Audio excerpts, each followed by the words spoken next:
तो फ्रेंड्स, आज का मेरा वीडियो जो है वो रोज़ मैलो हिबिस्कस के ऊपर है।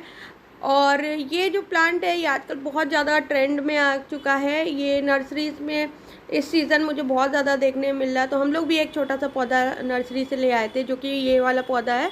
और ये मैंने शॉपिंग वाली वीडियो में शेयर भी किया था आप लोगों के साथ। छोटे से मिट्टी के गमले में ये लगा हुआ था, और देखते ही देखते ये 1-1.5 महीने पहले ही मैंने ख़रीदा था, और देखते ही देखते इसने पूरा गमला ऐसे भर लिया है।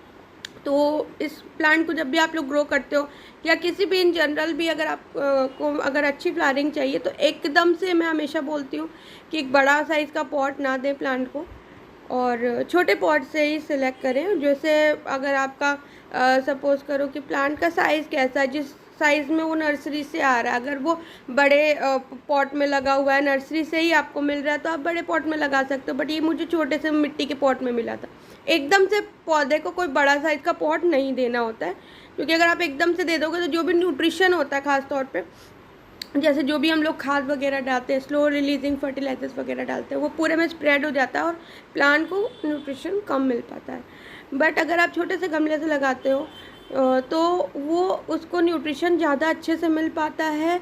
और थोड़ा सा जो हल्की सी रूट बाउंड वाली जो कंडीशन होती है, हल्की सी जो है जिसमें पूरा जड़ों का जाल बन जाता है, तो बड़ी अच्छी रहती है। पर्टिकुलरली इस प्लांट की रेलेवेंस में मैं अगर बात करूँ तो इसके लिए थोड़ा सा अच्छा रहता है। और इसमें अगर आप देखोगे, जो मिट्टी मैंने बनाई हुई है वो बहुत ही सॉफ्ट सी मैंने बनाई हुई है, और देख सकते हो एकदम हाथ से इस तरीके से निकल आ रही है। और बहुत ही रिच फर्टाइल सॉइल इसको, क्योंकि काफ़ी हैवी ब्लूमर ये प्लांट होता है। खूब सारे इसमें जो है ब्लूम्स आते रहते हैं। हर दिन कम से कम आपको 2-3 फ्लावर तो देखने में मिलेगा। कोई कोई दिन तो आपको 7-8 फ्लावर भी इकट्ठा देखने में मिल जाता है, क्योंकि इसमें बहुत सारी बर्ड्स आती हैं। जो कॉमन वाले बिस्कस होते हैं उनकी अगर आप कंपैरिजन में इसमें देखो तो बहुत सारी आपको बर्ड्स देखने मिलेंगी। हमारे यहाँ ही 7 फ्लावर्स 8 फ्लावर्स एक एक टाइम में ब्लूम कर चुके हैं इसमें। तो इसीलिए बहुत ज़रूरी होता है एक सही साइज़ का पॉट इसके लिए सिलेक्ट करना। प्रेफरेबली जो 12 इंच का पॉट होता है वो स्टार्टिंग के दिनों के लिए काफ़ी रहता है। और अगर लोकेशन की बात करें इसकी, तो आप ये देख सकते हो कि जो बड़े वाले मेरे पेड़ हैं जो गार्डन में, ये मैं इसलिए दिखा रही हूँ क्योंकि इस हिबिस्कस को बहुत ज़्यादा तेज़ धूप नहीं पसंद होती है। तो इसको थोड़ा सा जो होता है छनी छनी सी जो धूप होती है वो इसको अच्छी लगती है। तो ये बड़े पेड़ों की छाँव में जो छनी छनी सी धूप आती है वो इस प्लांट को बहुत ज़्यादा पसंद होती है। वैसे बाकी जो गुड़हल होते हैं, ख़ास तौर पे देसी वाले जो गुड़हल होते हैं, उनको धूप जो है तेज़ वाली ही पसंद होती है। जब तेज़ धूप पड़ती है तभी उसमें फ्लावरिंग अच्छी आती है। बट ये जो है ये वाला जो गुड़हल है, इसको बहुत ज़्यादा तेज़ फ्लावरिंग करने के लिए धूप की ज़रूरत नहीं होती है। छनी छनी सी धूप इसके लिए काफ़ी होती है। और इस हिबिस्कस में एक चीज़ और मैंने जो है नोटिस करी कि इसके अंदर जो है ना, पानी की रिक्वायरमेंट बहुत ज़्यादा रहती है इस प्लांट को। इस प्लांट में हमेशा जो है मिट्टी में मॉइस्चर रहना चाहिए, क्योंकि अगर हल्का सा भी मॉइस्चर कम होता है तो जो फ्रेशनेस रहती है, इसके जो फ्लावर्स हैं आप देख सकते हो, जो लीव्स हैं एकदम शाइनी ब्राइट जो फोलियज बना हुआ है, वो चीज़ आप देखोगे कि मुरझाया सा हो जाता है पौधा। अगर इसको हल्का सा मॉइस्चर की कमी हो जाती है तो इसके जो भी बर्ड्स वगैरह हैं ना, ये आपको सारे जो है मतलब डाउन से दिखने लगेंगे। तो इस चीज़ का थोड़ा सा ध्यान रखना है कि बाकी जो भी गुड़हल हैं वो एक बार टॉलरेट कर भी लेंगे, एक दिन पानी ना देना। लेकिन इस पौधे का क्या है कि इसको बिल्कुल आपको ध्यान रखना पड़ेगा। जैसे ही आपको लगेगा कि पानी की कमी हो रही है, तुरंत आप इसके अंदर वाटरिंग कर दें।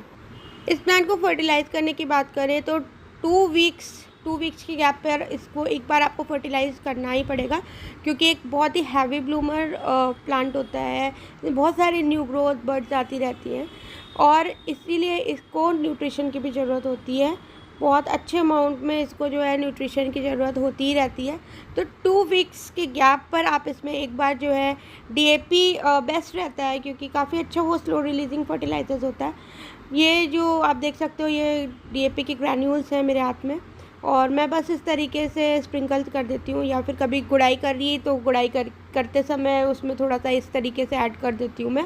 अगर आपके पास डीएपी नहीं है तो आप एनपीके भी दे सकते हो, या फिर पोटाश भी दे सकते हो। जो लोग मस्टर्ड केक फर्टिलाइज़र यूज़ करते हैं वो अगर यूज़ करना चाहें तो वो भी कर सकते हैं, लेकिन बहुत डाइल्यूटेड फॉर्म में, क्योंकि वो ज़्यादा गर्म होता है और अभी गर्मी के दिन चल रहे हैं, तो आप उसको डाइल्यूटेड फॉर्म में यूज़ कर सकते हैं। बट आपको एक बार इसको 2 हफ्ते में फर्टिलाइज़ करना है प्लांट। इस प्लांट की प्रोपगेशन की बात करें तो इसे आप सीड से प्रोपगेट कर सकते हैं, कटिंग से भी कर सकते हैं, पर सीड से इसमें बहुत सारे बनते हैं अच्छे पॉलिनेशन के बाद, तो सीड से भी बहुत आराम से आप इस प्लांट को ग्रो कर सकते हैं। क्योंकि सीड्स भी आजकल कुछ सेलर्स इसके जो है सेल कर रहे हैं, तो इसीलिए मैं आपको ये बता रही हूँ कि ऐसे सीड्स भी होते हैं, बट सीड्स तब बनते हैं जब अच्छा पॉलिनेशन होता है। तो दोनों तरीके से जो है आप इसे प्रोपोगेट कर सकते हो। और इस प्लांट में पेस्ट का अटैक बहुत ज़्यादा होता है, स्पेशली मीली बग्स का। मीली बग्स इसमें बहुत ज़्यादा आपको देखने मिल सकते हैं, तो थोड़ा सा आपको हमेशा अलर्ट रहने की ज़रूरत है। अगर आप रोज़ मैलो हिबिस्कस लगा रहे हो या फिर स्थल कमल, इस तरीके के जो होते हैं मैलो फैमिली के जो हिबिस्कस प्लांट्स होते हैं, उनमें इन्फेस्टेशन बहुत ज़्यादा होता है। तो थोड़ा सा ध्यान रखना चाहिए कि जब भी आपको लगे कि मीली बग्स इसमें या कोई भी एफिड्स अटैक कर रहे हैं, तो उससे पहले या फिर उसी टाइम पे आप एकदम स्टार्टिंग में ही उसमें कोई भी केमिकल वाला जो है पेस्टिसाइड आप स्प्रे कर सकते हो। इमीडाक्लोप्रिड जो होता है, या फिर प्रोसैक आता है, प्रोसैक आप कर सकते हो। या फिर जो लोग घर में ऑर्गेनिक बनाते हैं पेस्टिसाइड, वो अपना ऑर्गेनिक वाला स्प्रे कर सकते हैं। तो आई होप फ्रेंड्स आपको ये वीडियो अच्छा लगा होगा। अच्छा लगा तो प्लीज़ इस वीडियो को लाइक करना, अपने फ्रेंड के साथ शेयर करना, और अगर आप मेरे चैनल पर नए हो तो प्लीज़ सब्सक्राइब माई चैनल।